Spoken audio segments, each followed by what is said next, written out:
मैं 500 शिक्षकों को व्यक्तिगत रूप से जानता हूं जो स्कूल नहीं जाते, वो किराए से लगा रखे हैं लोगों ने, व्यक्तिगत रूप से जानता हूं।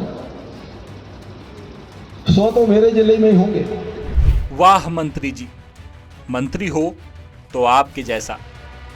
कितनी बारीक बारीक जानकारी है आपको।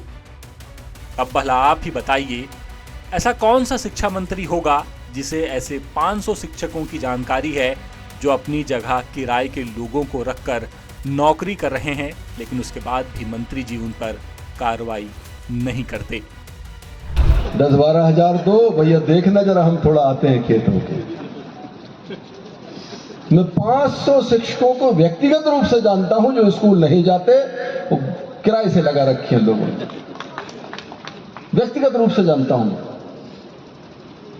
100 तो मेरे जिले में ही होंगे।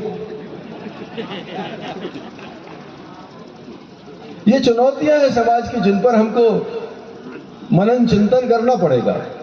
आपने अगर एक बात पर और गौर किया हो, वो ये कि मंत्री जी ऐसे 100 शिक्षकों को भी जानते हैं जो उनके ही जिले में मौजूद हैं, तो अब ये तो मंत्री जी ही बता सकते हैं कि फिर उन शिक्षकों पर किसकी मेहरबानी है जो आज तक वो शिक्षक निलंबित नहीं हुए, जो अपनी जगह दूसरों को रखे हुए हैं।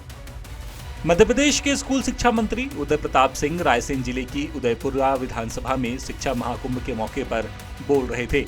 इस दौरान मंत्री जी ने ये सारी बातें कहीं। अब जरा मंत्री जी का ये बयान भी सुनिए, जिसमें वो ये कहते सुनाई दे रहे हैं कि ये व्यवस्था कार्रवाई करने से नहीं सुधर सकती। मुझे लगता है ये व्यवस्था कार्रवाई से नहीं बदल सकती। ये आत्मचिंतन का विषय है, और शिक्षक एक ऐसा वर्ग है जो बड़ा अनुशासित वर्ग है, और स्वाभाविक रूप से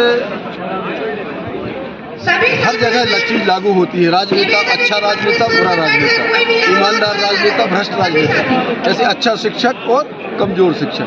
तो इस तरह की चीजें मुझे लगता है ये उनको आत्मचिंतन करते हुए एक हमने उनसे अपेक्षा की है, क्योंकि बच्चों का भविष्य आपके हाथ में है, इसलिए आप कम से कम मुख्यधारा से छोड़ो। अब जरा कोई मंत्री जी से ये पूछे कि आत्मचिंतन करेगा कौन?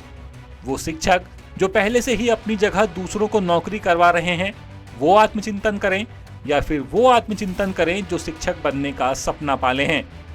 लेकिन यहाँ एक सवाल जो खड़ा होता है वो ये कि एक तरफ वो हजारों वेटिंग शिक्षक हैं जो सड़क पर धक्के खा रहे हैं, और दूसरी तरफ मंत्री जी खुद ऐसे 500 शिक्षकों को जानते हैं जो अपनी जगह दूसरों को नौकरी करवा रहे हैं।